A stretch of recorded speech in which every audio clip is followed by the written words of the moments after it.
In the lush Nile delta, under the watchful eyes of the gods, young Ramses II ascends to the throne, his heart set on surpassing the achievements of his ancestors. His coronation is a grand affair, attended by dignitaries and priests, the air thick with incense and the murmur of prayers. He vows to lead Egypt to unprecedented heights, his eyes reflecting the ambition that would define his reign. Ramses II, driven by a vision of greatness, plans vast building projects that would immortalize his name in stone.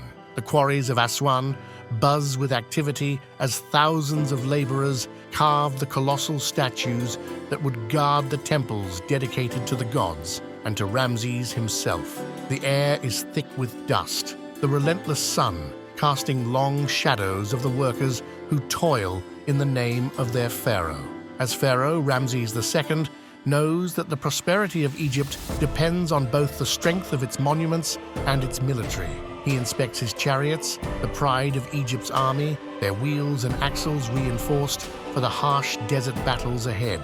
Soldiers train under the harsh Egyptian sun, their bodies slick with sweat as they perfect the arts of archery and combat.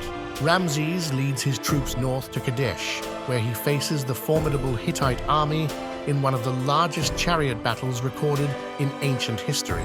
The air is thick with tension, the vast plains near the Orontes River echoing with the clatter of chariots and the cries of war. Ramses, atop his majestic chariot, his presence commanding and resolute, rallies his troops with promises of glory and victory. The battle begins with a Hittite ambush, catching the Egyptian divisions unawares as they march towards the city.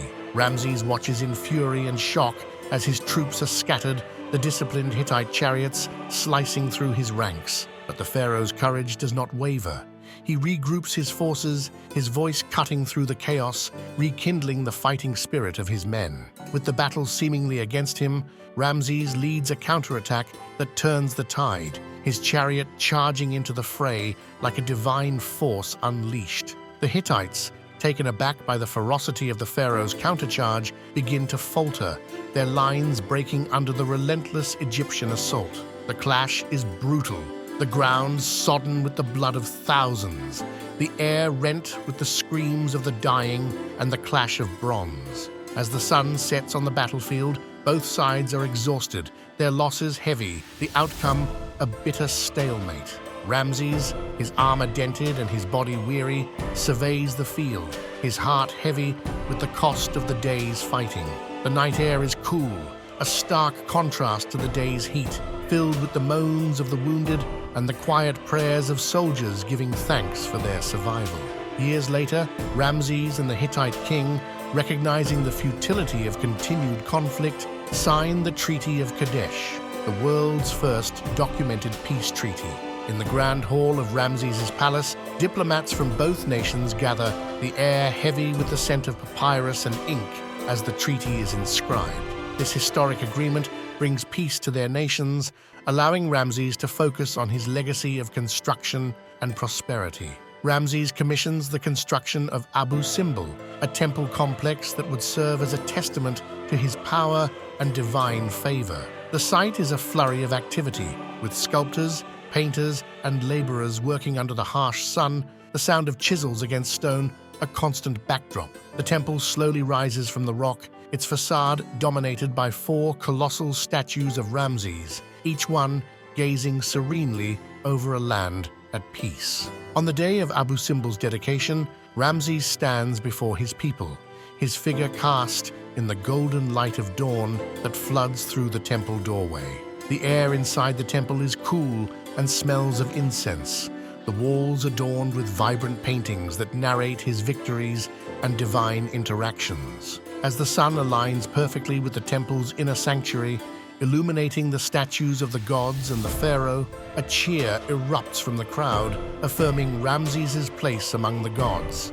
Ramses' great queen, Nefertari, is honored with her own temple at Abu Simbel, signifying her role as both queen and divine consort. Their children, numerous and influential, are raised in the opulence of the palace, the air around them buzzing with the politics of court and the teachings of the finest scholars in the land.